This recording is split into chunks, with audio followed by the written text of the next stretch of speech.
Fresh out of college, I took a teaching job in a small town in central Wisconsin. In my sophomore creative writing class, I assigned a flash fiction exercise around Halloween. We'd studied urban legends and folklore, and it was the students' turn to construct stories of their own. Assignment length, 100 to 1,000 words. Directions: scare me.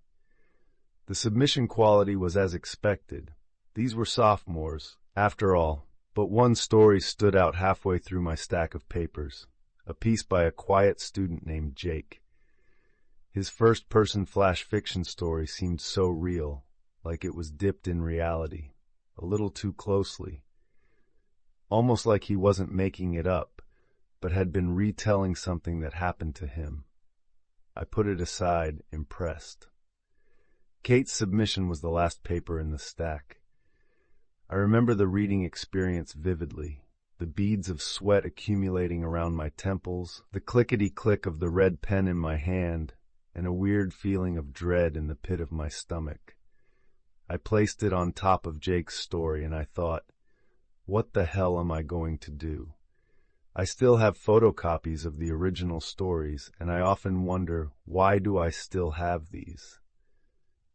But there is something about them. They are so interconnected, and there is something so raw and beautiful about them. I have a strong affinity for interesting student writing, and it'd be a shame to let the flames of these stories be extinguished. I'll share the student pieces and the subsequent events that transpired right here. I do enjoy a good story. Jake's flash fiction. My parents put Grandma Rosie in a home when she started to lose her grasp on reality, they said. I still found it cruel, but she seemed content. Content enough, I guess. I remember visiting her. She had an old wooden rocking chair that faced the window. Outside was nothing but flat fields of green. The green would eventually fade, and when it snowed it was carpets of white for miles and miles. I'm not sure which season Grandma Rosie liked the most. She didn't do a lot of talking. She mainly listened to her radio, and always one station, 89.1. But 89.1 never had a signal. It was always static. Grandma Rosie listened to this static all day, seemingly waiting out her life. No one could reach her. I visited one day to drop off a box of chocolates. Grandma Rosie rocked slowly in her chair with large headphones over her ears, staring out the window, watching the snowfall. I couldn't tell if she knew I was there. I walked over and placed the chocolates on a small table, and her hand suddenly reached across and snatched my wrist. "Shh," she whispered. "Listen." Grandma Rosie leaned in close, and I put my ear to hers. I lifted up the cup of her headphone and listened. There was only static. I was about to speak, but she covered my mouth with her hand. "Listen closer," she said. I did, but all I heard was more static. "Soon they will come," she said. "They will come to take me away." This freaked me out a little, and I went home. I told my mom and dad about what happened, but they didn't think it was that weird. I kept thinking about it. One night I couldn't sleep, so I buzzed my friend Abby on our walkie-talkies. She lived across the street, and she knew all about 89.1. She told me it was an old legend in our town, and you needed two things to explore the legend further: a radio and a closet with the door slightly open. Face away from the closet, tune in to 89.1, and listen very closely. At some point through the static, you'll hear the faint sounds of an organ, distant screams, and the dragging of metal chains along a gravelly surface. The open doorway is an invitation. Keep your eyes closed, and only if you keep your eyes closed, a figure will appear and drag you into the closet. From there, your fate is unknown. "How do you know this?" I asked. "I've heard about it," she said. "Don't tell anyone. The less people that know, the better." I looked out my window and saw Abby in her bedroom. She put her finger up to her lips. "This is our secret," the walkie-talkie buzzed. For the next few days, I kept thinking about the ritual and Grandma Rosie. Why would she be playing this game? Why did she want to be dragged into an unknown fate? I again told my parents that I was worried about Grandma Rosie. They were very dismissive. Ever since Grandpa died, I think she wants to let go, my mom said. She wants to be with him. I wanted to know more, so I decided to try the game myself. It was late at night, and I opened my closet door just a crack. I sat on my bed with my back to the closet, tuned my radio to 89.1, and put on my headphones. I heard the static, and I closed my eyes. I sat there for a long time, focusing very hard on the static. The longer I sat there, the more it felt like my room was shrinking. Kind of like the space was filling up with something else, like I wasn't alone. In my headphones I heard the distant organ, and I heard the screams that seemed far away, but sounded like they were getting closer. The screeching of the metal began, and then I heard a voice. "Open your eyes!" I jumped from my bed, very startled. Abby was laughing hysterically through the walkie-talkie. I looked around my bedroom. I was alone. I looked out the window and saw Abby, smiling and giggling. She brought the walkie-talkie up to her mouth. "I totally scared you," she said. "There's no one there. You're such a wuss." I noticed the closet door. It was wide open. The static of 89.1 hissed from my headphones. "I was only joking," the walkie-talkie chirped. But I wasn't so sure it was a joke. Grandma Rosie died 2 weeks later in her sleep. Her time had come. And I was done fooling around with legends and superstitions. Jake's story was the most interesting of the bunch. His writing needed some tightening, sure, but the ideas were there. A mysterious legend, sentimental characterizations, and an ambiguous ending. I truly thought he had invented the whole thing until I read Kate's submission. Kate's flash fiction panic. Fear. No one would believe me. Not ever. I told him I was joking, about everything. It helps me sleep at night. But I know what I saw. A young boy, a ritual, and death. Death itself.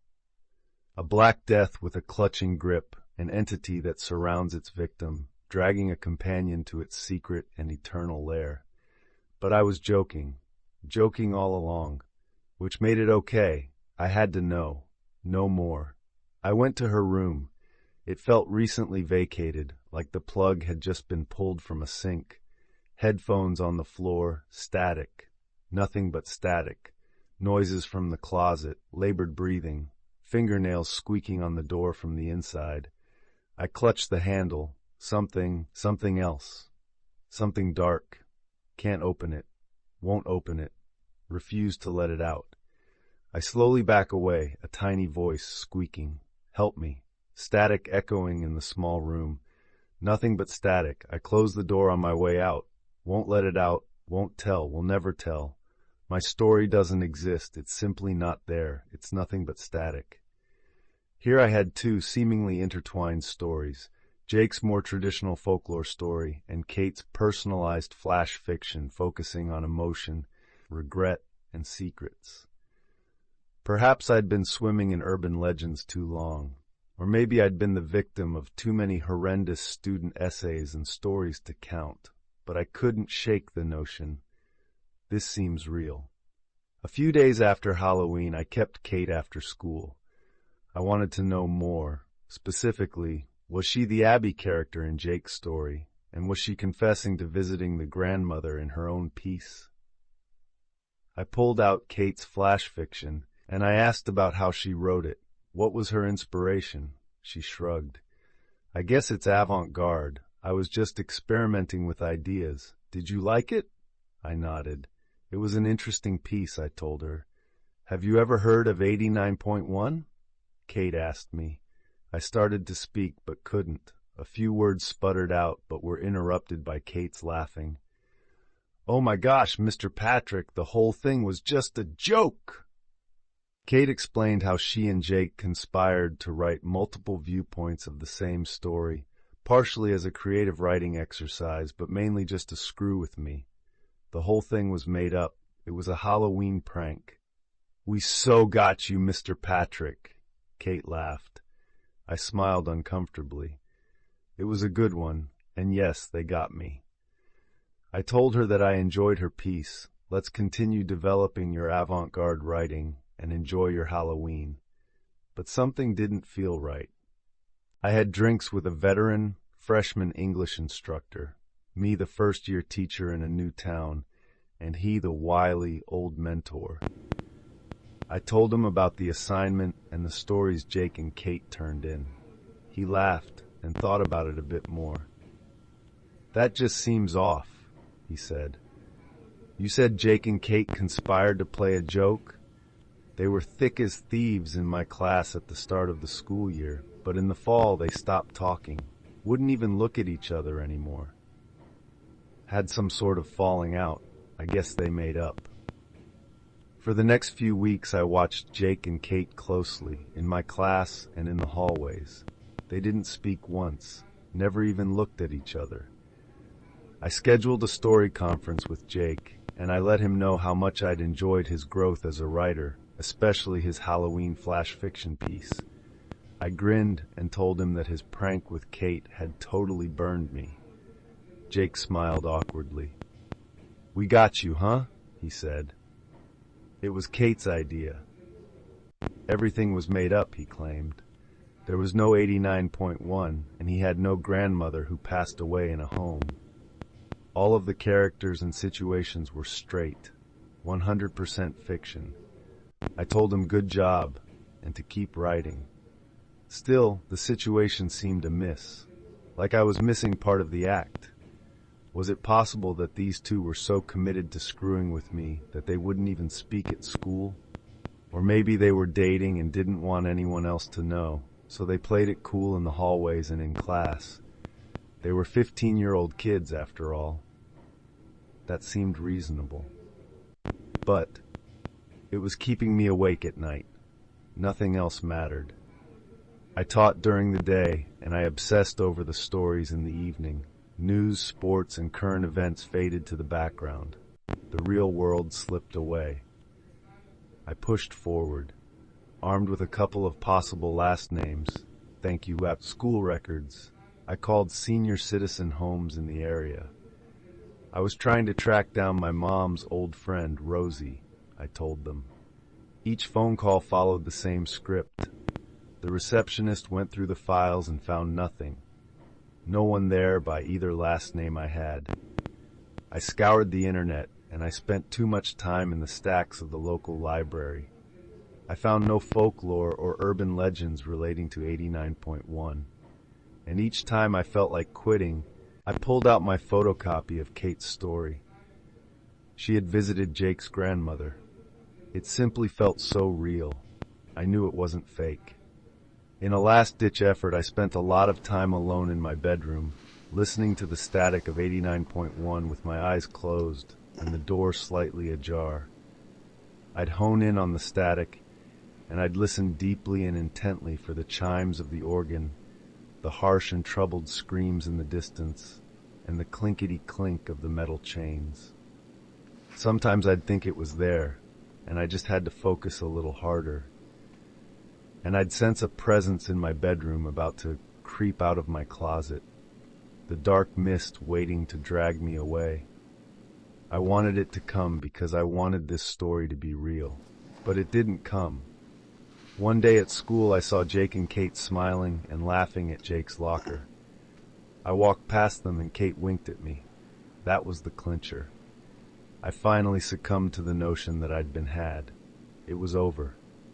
I ended my search for 89.1. I had drinks again with my colleague, many drinks this time, and I drunkenly told him everything I'd been doing. He found my investigation ridiculous and ultimately dangerous. "You like stories too much," he said. "If I didn't know any better, it's almost like you're trying to write one of your own. Just let it go." I pulled out the photocopied stories from my back pocket, and I pressed them down on the bar, staining them with splashes of beer. My colleague picked up Jake's story, and he took a look at it for the first time. His eyes skimmed the page, and they stopped, cold. "Wait," he said. "You never told me about Abby." I shrugged. "Abby was Kate," I told him. "It was all part of the game. I wonder," he thought aloud to himself. He laid it out for me. A year ago, about 10 months before I moved into town, an 8th grader named Abby had gone missing, seemingly vanished into thin air. One minute she was alone in her room, and the next minute she was gone.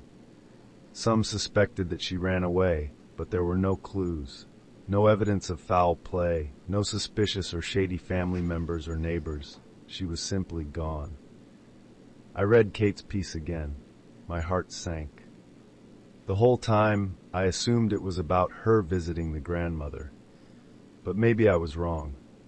Maybe the squeaks and pleas coming from the closet were coming from Abby. Kate never specified who she was visiting or where she was. I read the avant-garde flash fiction one more time, honing in on every word, just to be sure. And at that moment, everything changed. I spoke with the school administration, they contacted the authorities, and the police had conversations with Jake and Kate. It went nowhere. It didn't matter that Abby had lived across the street from Jake. It didn't matter that we had words on paper. They were just stories, the kids said. Only stories. Complete fiction. Jake had no grandparents in a home anyway. They were sorry if they'd scared anyone. They were Halloween stories, after all, and pretty ambiguous stories at that. Jake even tearfully apologized for naming a fictional character after a missing girl. It hadn't crossed his mind. And I was now the monster for dragging 2 innocent kids into this mess. The staff ostracized me, and the town crucified me. I was done. I left the teaching profession soon after that. I walked out of the school holding my small crate of supplies, and Kate smirked at me with a knowing glance through a first-floor window. I haven't seen her since. I didn't take much with me, but I did take the photocopies of the stories. I pull them out occasionally and relive the past, and sometimes, late at night, I'll get a fire in my belly and a burning desire to travel back to that small Wisconsin town. Maybe Grandma Rosie was a great aunt that Jake's family referred to as Grandma. Or maybe it was an elderly family friend. Maybe I missed something about the missing girl, about 89.1, about Kate's intentions.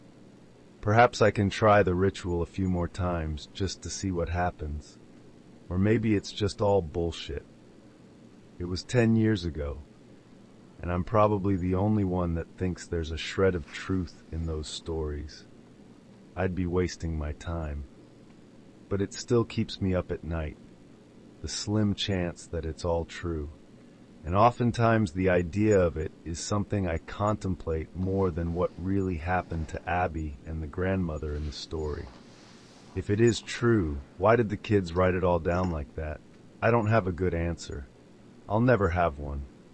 I suppose that, just like me, they really just enjoy a good story. Dare to step into the darkness. Subscribe now for spine-chilling tales that will haunt your dreams. Hit that bell, because fear waits for no one.